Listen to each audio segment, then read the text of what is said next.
আসসালামু আলাইকুম রহমতুল্লাহ বরকাত। আমার সকাল দিন ভাই, আজ ইয়মুল জুমার দিন। কথা বলবো বিদাত নিয়ে। জুমার দিনে বিদাত নিয়ে কথা বলা ছাড়া অন্য বিষয় নিয়ে কথা বলা আমার পক্ষে সম্ভব হয় না। আফসোসের বিষয় হলো আমাদের দেশে, বাংলাদেশে, ডানে বামে সামনে পিছনে যেদিকে থাকে ওইদিকে শুধু বিদাত আর বিদাত। বাংলাদেশের মানুষের কথায় কথায় শিরিক আর বিদাত, কথায় কথায় শিরিক আর বিদাত। সবচেয়ে তার থেকে আরো আফসোসের বিষয় হলো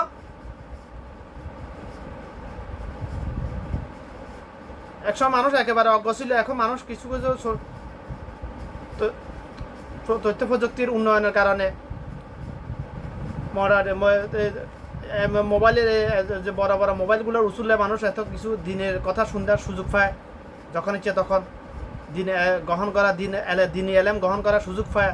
তারপরে মানুষের পরিবর্তন হইতেছে না এত সুযোগ থাকা সত্ত্বেও। আল্লাহ পাক দিন শিক্ষা, দিনে এলেম গ্রহণ করা এত সহজ করে দেওয়ার পরে মানুষ তারপরে মানুষের ওই বিদেশগুলো চাইতেছে না, সিটিগুলো চাইতেছে না।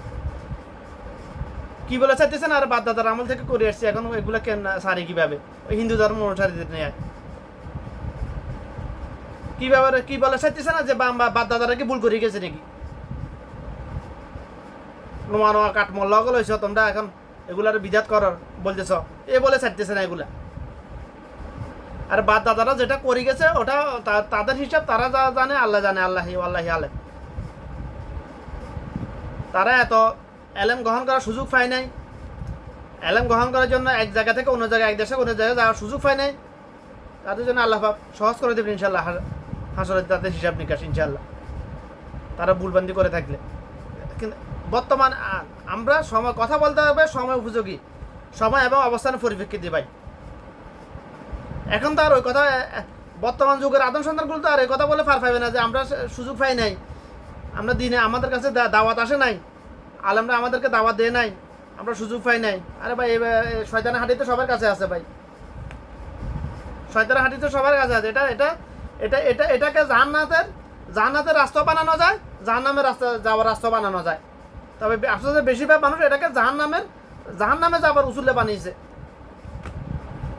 কারণ এই মোবাইলে যতগুলো সফটওয়্যার আছে 99% দজ্জাল এগুলা সফটওয়্যারগুলা দজ্জালের নেয়া এগুলা।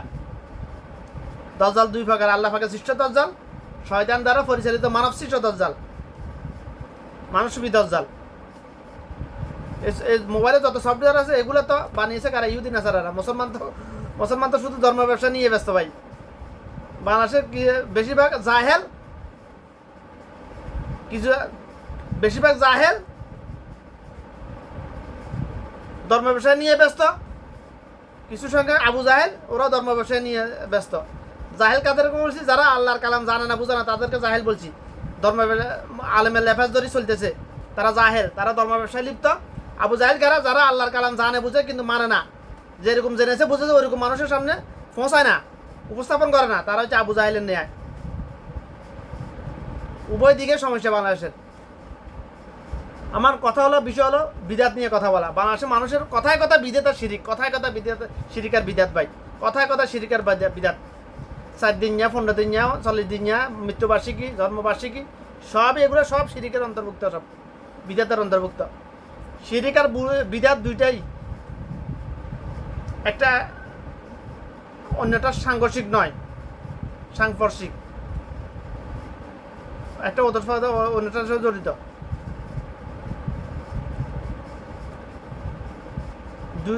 যে শিরিক করে তার উপর জাহান্নাম ওয়াজিব, যে বিদাত করে তার উপর জাহান্নাম ওয়াজিব হয়ে যায়। নাউজুবিল্লাহ। আল্লাহ পাক যদি তওবা করার তৌফিক না দেয়, যদি সে তওবা না করে যে আমি তো আল্লাহ আমি পাপ করেছি, আমি বিদাত করে ফেলেছি, সিরিয়া তুমি আমাকে মাফ করে দাও, নাহলে তার উপর জাহান্নাম, সে যে সিধা জাহান্নামী হয়ে যাবে। যে শিরিক করে পুনরায় ঈমান আনার সুযোগ নাই, তার সে শয়তানে নিয়ে চির জাহান্নামী। যে বিদাত করে সেও জাহান্নামী, তবে চির জাহান্নামী নয় যদি ঈমান থাকে। নির্দিষ্ট সময়কালের জন্য সেও জাহান্নামী। নির্দিষ্ট সময়কালটা কত লম্বা আল্লাহি আলেম, আল্লাহ ভালো জানে। এই দুনিয়ার জ্ঞান বুদ্ধি দিয়ে এই কলব দিয়ে চিন্তা করা সম্ভব না কারো পক্ষে। এটা নির্দিষ্ট সময়কালটা কতটুকু আখিরাতের সময়, কারণ আখিরাতের সময় আর দুনিয়ার সময়ের মধ্যে পার্থক্য আছে।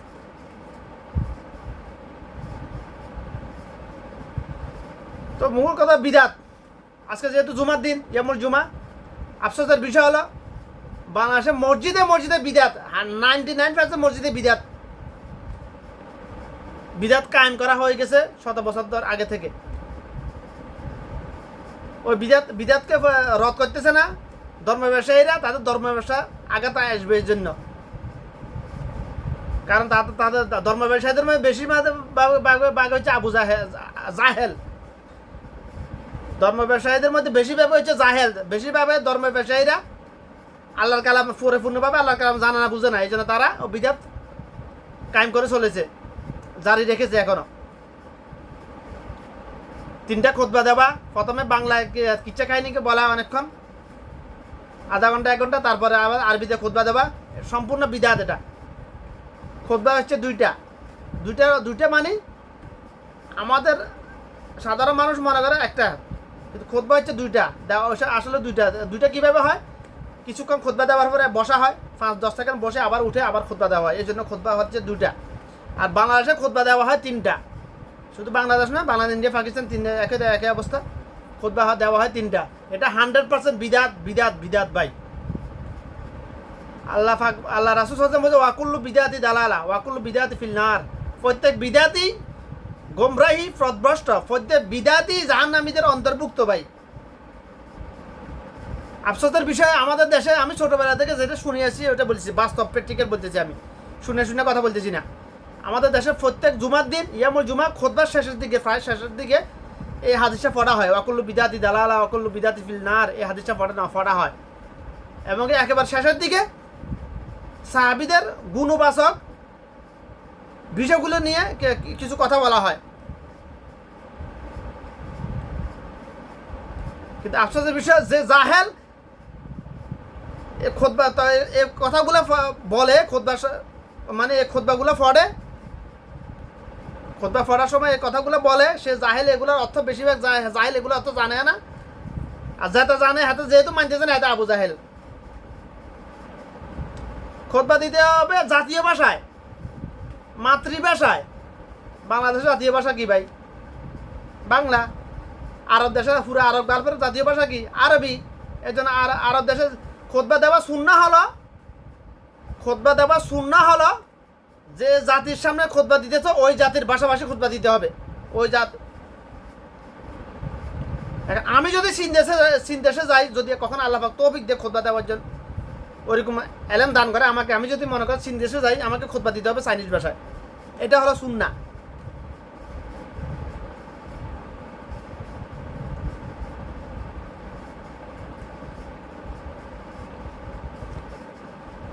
আচ্ছা, মনে করেন এরকম অপশান নাই, সুযোগ নাই।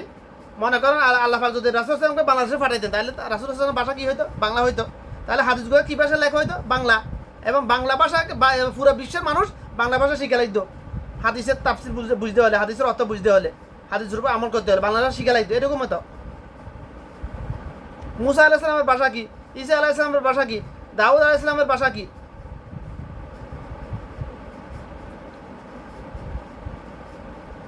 সবার ভাষা আলাদা আলাদা। কেন আলাদা? যাকে যে দেশে পাঠিয়েছেন, যে গোত্রের জন্য, যে জাতির জন্য পাঠিয়েছেন, ওই জাতির যে ভাষা, সে সে জাতির ভাষাভাষীর নবী রাসূল পাঠিয়েছেন আল্লাহ পাক। এখানে তো সুস্পষ্ট ভাই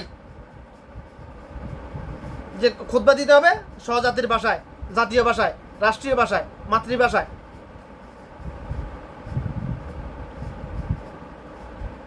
বাংলাদেশের দিন কায়েম হবে কেমন? বাংলাদেশের মতো এত ওয়াজ মাহফিল পৃথিবীর কোনো দেশে হয় না, কসম আল্লাহ।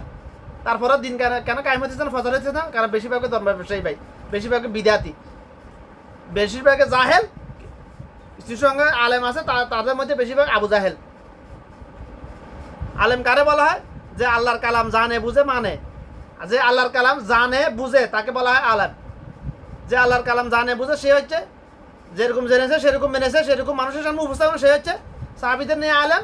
যে আল্লাহর কালাম জানে বুঝে কেন মানে না, যেরকম জেনেছে বুঝে ওইরকম মানুষের জন্য উপস্থাপন করে, সে হচ্ছে আবু জাহেলের ন্যায়।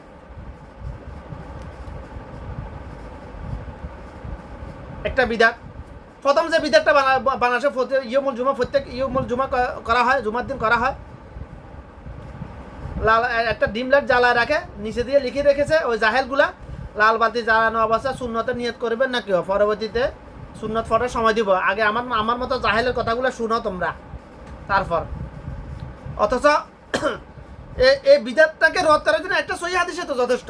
আল্লাহ রাসূল সাল্লাল্লাহু আলাইহি ওয়াসাল্লাম বলছেন, আমার কোন উম্মত যেন মসজিদে ঢুকে 2 রাকাত না পড়ে না বসে, 2 রাকাত সালাত না পড়ে আদায় না করে না বসে সে। এটা আল্লাহ রাসূল সাল্লাল্লাহু আলাইহি ওয়াসাল্লাম কঠোরভাবে নিষেধ করেছেন। নিষেধ তো করেছেন, কখন নিষেধ করেছেন, কোন দিন?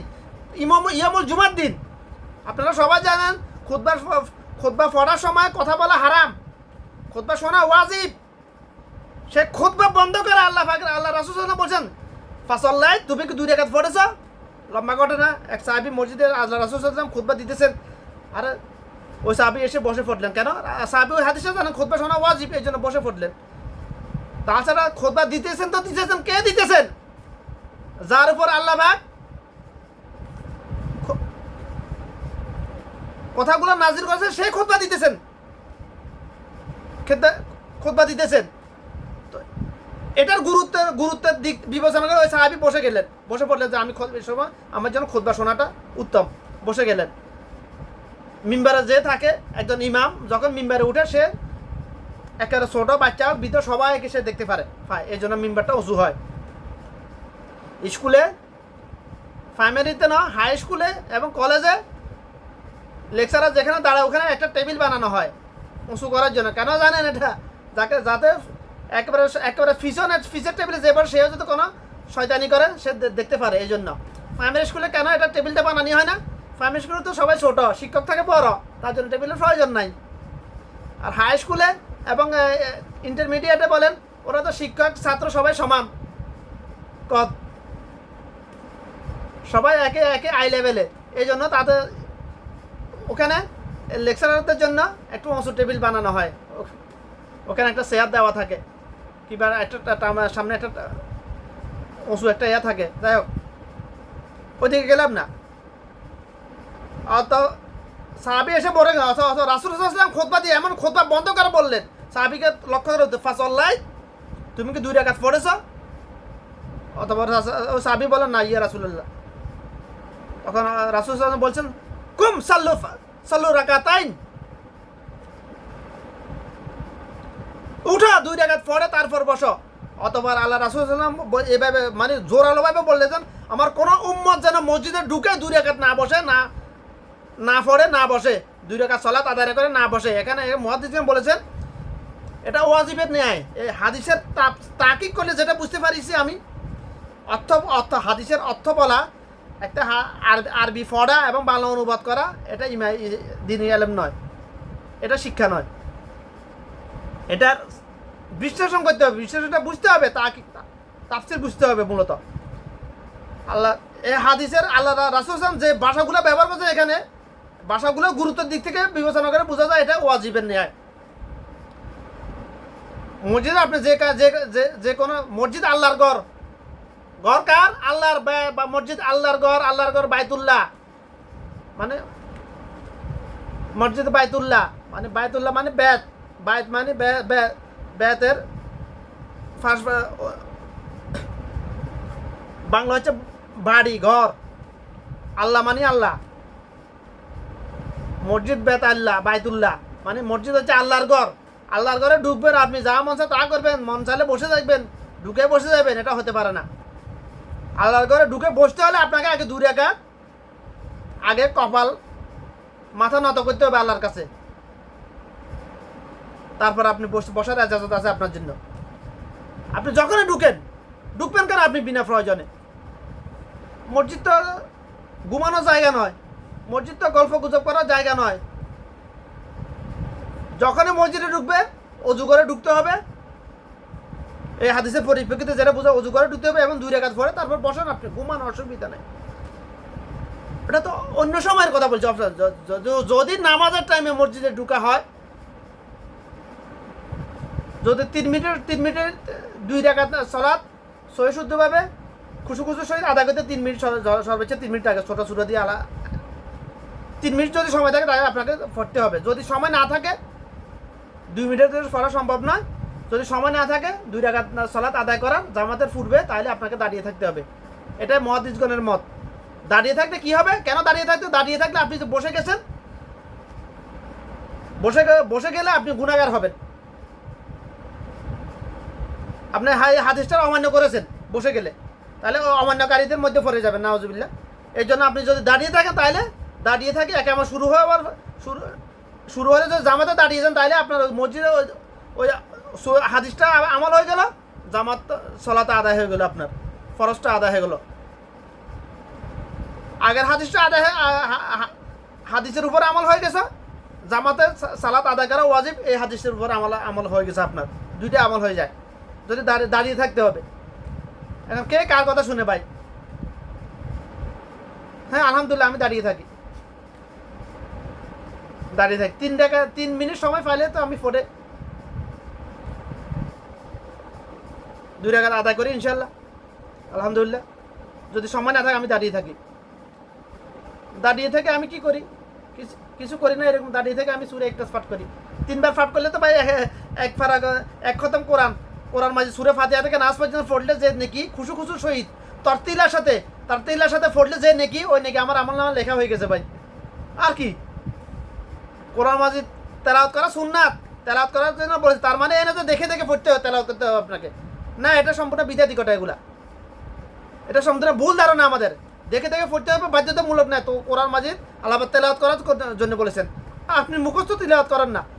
আউযু বিল্লাহি মিনাশ শাইতানির রাজিম, বিসমিল্লাহির রহমানির রহিম, কুল হু আল্লাহু আহাদ আল্লাহু সামাদ লাম ইয়ালিদ ওয়ালাম ইউলাদ ওয়ালাম ইয়াকুল লাহু কুফুয়ান আহাদ। তেলাওয়াত করেন। আপনি অর্থটা বুঝেন, অর্থটা বুঝেন, এটা নিয়ে বিশ্লেষণ করেন, অ্যানালাইসিস করেন কি বলছে আল্লাহ পাক। কুল হু আল্লাহ, বলুন হে নবী, হে রাসূল, আল্লাহ এক, অদ্বিতীয়, তার কোনো শরীক নেই। তিনি কাকে জন্ম দেন নাই, তাকে কেউ জন্ম দেন নাই। আসমান জমিনের সব কিছু তার মুখাপেক্ষী, তিনি কারো মুখাপেক্ষী নন।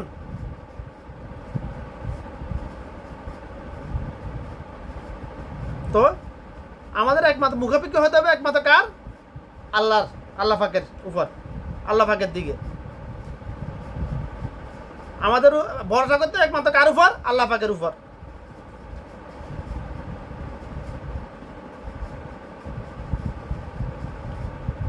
আমল করুন না ভাই, আমল করতে তো টাকা লাগে না ভাই, নেকি কামাইতে পয়সা লাগে না ভাই। কবরে টাকা চলে না, নেকি কামাইতে টাকা লাগে না, কবরে টাকা চলে না ভাই। আমার সাবজেক্ট ওটা না, বিষয় হলো বিদাত। তাহলে এই হাদিসের পরিপ্রেক্ষিতে কি বোঝা যায়? ওই যে লাল বাতি জ্বালিয়ে রাখা এবং লিখে রাখা, এটা 100% বিদাত। যে আলেমের লেফাজদারি, যে ওই মসজিদের ইমাম মজম, দুজনে বিদাতির অন্তর্ভুক্ত, ওই দুজনে জাহান্নামীদের অন্তর্ভুক্ত। তাদেরকে যারা ফলো করতেছে তারাও জাহান্নামীদের অন্তর্ভুক্ত। বাকিটা আল্লাহি আলেম। তাদের হাসর নাসর কি হবে, তাদের হিসাব কিভাবে নিবে আল্লাহ, তাদেরকে আল্লাহ তাদের হিসাব সহজ করবে না কঠিন করে দিবে, আল্লাহি আলেম। এতটুকু গভীরে আমার যাবার প্রয়োজন নাই। ওটা আমার হক না, যাওয়ার অধিকারও নাই, আমার প্রয়োজনও নাই। আমি যেটা বলার, যতটুকু বলা হেকমা আমাকে দিয়েছে ততটুকু বলে যাবো আমি। বেশি কিছু বলার আমার প্রয়োজন নাই, এত গভীরে যাওয়ার প্রয়োজন নাই। যদি আল্লাহ ধরে, যদি আল্লাহ মাহাসিবনি হিসাবা ইয়াসিরা, এই হাদিসটা যদি আপনার জন্য কবুল না হয়, প্রযোজন না হয় হাসরের দিন, তাহলে গেছেন ভাই কেল্লা ফতে। যার জন্য এই হাদিসটা প্রযোজ্য হাসরের দিন, সে জান্নাতি। যার জন্য এই হাদিসটার প্রযোজ্য নয়, সে জাহান্নামী। আল্লাহ পাক যাকে ধরে, যার কাছে হিসাব চাইবে, সে জাহান্নামে যাইতে হবে। আল্লাহ পাক যদি হিসাব সহজ না করে দে ভাই, কারণ পৃথিবীতে এমন কোনো আদম সন্তান নাই আল্লাহ পাকের রহমত ছাড়া জান্নাতের ঘ্রাণও পাবে। জান্নাতে যাওয়া তো অনেক দূরের কথা। কারণ মানুষ বালেক হওয়ার আগে হোক, পরে হোক, যৌবনকালে হোক, বৃদ্ধকালে ছোটোখাটো ফাপ করে না, গুণা করে এমন মানুষ পৃথিবীতে নাই। ভুল করা যায় এমন মানুষ পৃথিবী। একটা ফিডব্যাক মেরে ফেলেছি, ফিডব্যাকের মধ্যে একটা প্রাণ আছে। তো এই ফিডব্যাকের মধ্যে প্রাণ আছে না? ফিডব্যাককে কে আল্লাহ পাক সৃষ্টি করেছে, কোনো কোনো কারণে তো সৃষ্টি করতে হবে। আমি যে মেরে ফেলেছি, যদি আল্লাহ এটার জন্য ধরে ধরে যথেষ্ট, জাহান্নামে যাওয়া এত সহজ আবার এত কঠিনও নয়। জাহান্নামে যাওয়া এত সহজও নয়, আবার এত কঠিনও নয়। কঠিন কার জন্য নয়? যে সুন্নাহ মোতাবেক নিজের জীবন পরিচালনা করে। কার জন্য কঠিন? যে বিদাতি নিয়ম অনুসরণ করে, নিয়মে বিদাতি নিয়ম মানে মানুষের বানানো নিয়মে নিজের জীবন পরিচালনা করে, যে বাধ্যতার ধর্ম পালন করে, তার জন্য জান্নাতে যাওয়া কঠিন। যে রাসূলুল্লাহ সাল্লাল্লাহু আলাইহি ওয়াসাল্লাম ধর্ম পালন করে, তার জন্য জাহান্নামে যাওয়া কঠিন। কথা একটু ফাঁসানো মনে হলে বুঝবেন, 2-3 বার শুনবেন, বুঝে যাবেন। বাঙ্গি ব্যাখ্যা দিতে গেলে অনেক সময় লাগে, যে আপনাদের এত ধৈর্য না, কি করবো আমি।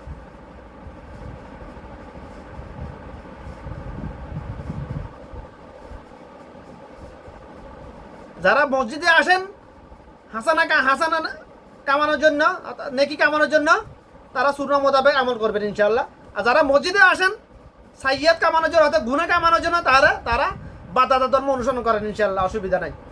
নাউজুবিল্লাহ, করেন, অসুবিধা নেই। যদি আমল নামায় গুনাহ লেখাইতেছেন, তাহলে বাদাদা ধর্ম অনুসরণ করেন মসজিদে এসে। যদি আমল নামায় নেকি লেখাইতেছেন, তাহলে রাসূলুল্লাহ সাল্লাল্লাহু আলাইহি ওয়াসাল্লাম ধর্ম অনুসরণ করেন মসজিদে এসে ইনশাআল্লাহ। বাস কথা এতটুকু এখানে আমার। আজকে আর কথা আর লম্বা করবো না ইনশাআল্লাহ। কথা বলা শুরু করলে আমার দুনিয়া সময়ের জ্ঞান থাকে না, হোশ থাকে না। আমার কি করবো আমি ভাই।